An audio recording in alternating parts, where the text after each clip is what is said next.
Welcome to a special bite-sized edition of Too Much Effing Perspective. I'm your host, Alan Keller. And I'm your co-host, Alex Hoffman. In order to commemorate the 30th anniversary of Nirvana's third and final studio album, In Utero, we dug through the archives of past TMEP shows to serve you servants with some interesting stories about the band and Kurt Cobain from the people who knew them. Yeah, and after the success of their breakthrough album, Nevermind, Kurt wanted to make a more punk album. So the band hired Steve Albini to produce them on the basis of his work on two of Cobain's favorite albums ever, the Pixies' Surfer Rosa and the Breeders' Pod.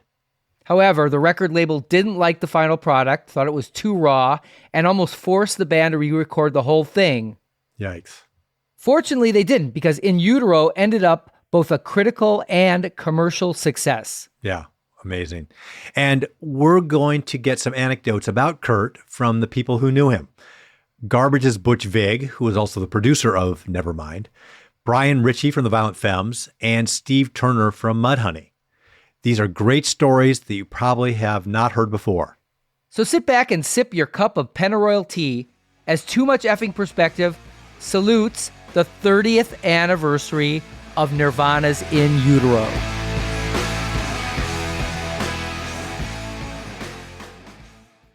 Our first story comes from fellow grunge rocker Steve Turner from Mudhoney, who knew Kurt before he became a legend.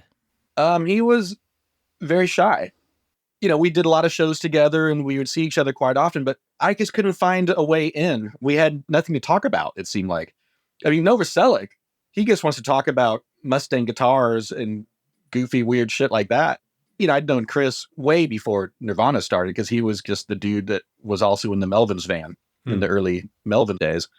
And Dave was a super nice guy. He replaced Dan, our drummer, you know, so there's always a little bit of a like, for Dan anyway. Wow. Was Dan between Chad Channing and Dave? Yeah. Oh, I didn't even know that. He was in there for like a month or two and they played one show and he recorded one song with them, Grandma Take Me Home song. That's him drumming. So that's where he still gets his Nirvana residuals. And he did one photo shoot and one interview in a magazine. He did one of everything with Nirvana. That's fascinating. Yeah. Wow.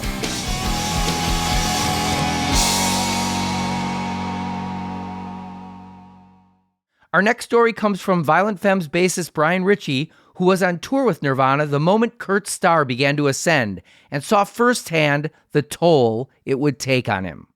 They were supporting us on the tour in Australia. It happened because the Australian promoter sent me an advanced copy of Nevermind. Oh, this is the band we want to have on tour with you in Australia. And I listened to it and I was like, oh, that's okay. They sound kind of like the Monkees. I like them. I didn't think about it much beyond that. And then between the time I listened to that cassette and the tour, they had exploded.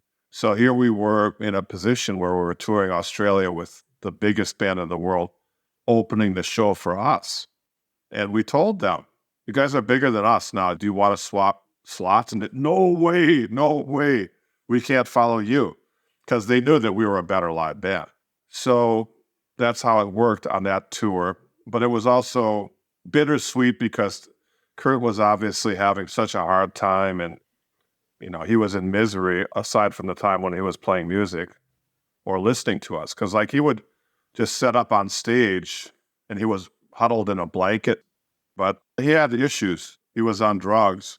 And I guess he was on drugs because he had pain that he was self-medicating for. So, you know, he wasn't really able to relax and enjoy their success. When success happens instantly, people tend to think, oh, it's because of me, I'm great, you know, or it was inevitable because we're so great. And sometimes people don't realize how lucky they are. And then there was the intense spotlight that was upon him in particular, because people really identify and they think, oh, he's singing about me, or how did he read my mind, and this kind of stuff. And that's a burden for a young guy like Kurt was.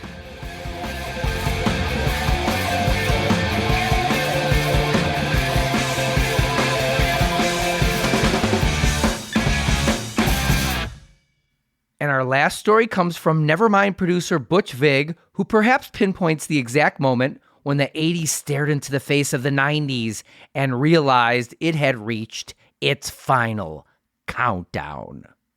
You know, the crazy night I had with Nirvana was toward the end of recording Nevermind. We went to see the Butthole Surfers in L7 at the Palladium in Hollywood. And unbeknownst to me, I think they all took mushrooms, like when we were in the studio. We left around 5 p.m. and Chris drove us over the Hollywood Hills down to the Palladium. And as soon as we got there, they all disappeared. And the next day, we went into the studio and the band didn't show up. And a lot of shit went down that night. And needless to say, I can't really say what happened to everybody, but Kurt walked from the Palladium all the way back to the hotel in Burbank or North Hollywood, wherever we were. They were in some serious pain the next day, but it was a great show. And I think they did that a couple occasions. They decided they wanted to go to Venice Beach and watch the sun come up and just enjoy the moment. You have to remember at the time, Nirvana was dirt poor. And all of a sudden they got signed to Geffen. They had a credit card. They had per diems. They were actually getting money.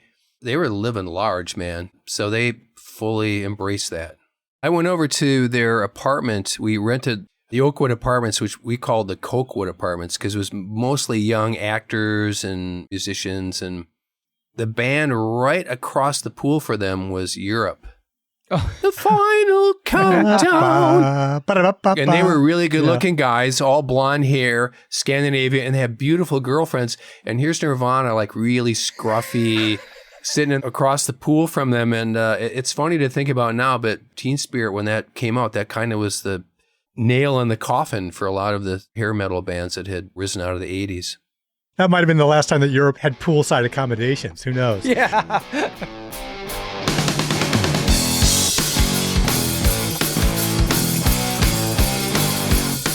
You know, it's really amazing to think that Nirvana's last album came out 30 years ago, and their influence still looms so large. I mean, who were they? The Beatles? Oh, I can't believe I just said that. All we need is to get Alan going down another Beatles rabbit hole. Let's wrap this up fast. Listeners, if you enjoy these stories from Mudhoney Steve Turner, Brian Ritchie from the Violent Femmes, and Butch Vig from Garbage, then you'll really love the full episodes with each of these guests on Too Much Effing Perspective. You can find them wherever you listen to podcasts. So please follow us on Instagram at TMEP Show and join our mailing list at our website. That's tmepshow.com. And stay tuned. My co-host, Alan Keller, and I will be back next week with more stories of music mayhem on Too Much Effing Perspective. Although it would be as great as having armadillos in our trousers, this podcast is not affiliated with This Is Spinal Tap, and no person or entity connected with the film has sponsored or endorsed its content. This podcast is not affiliated, sponsored, or licensed by Authorized Spinal Tap LLC or Century of Progress Productions.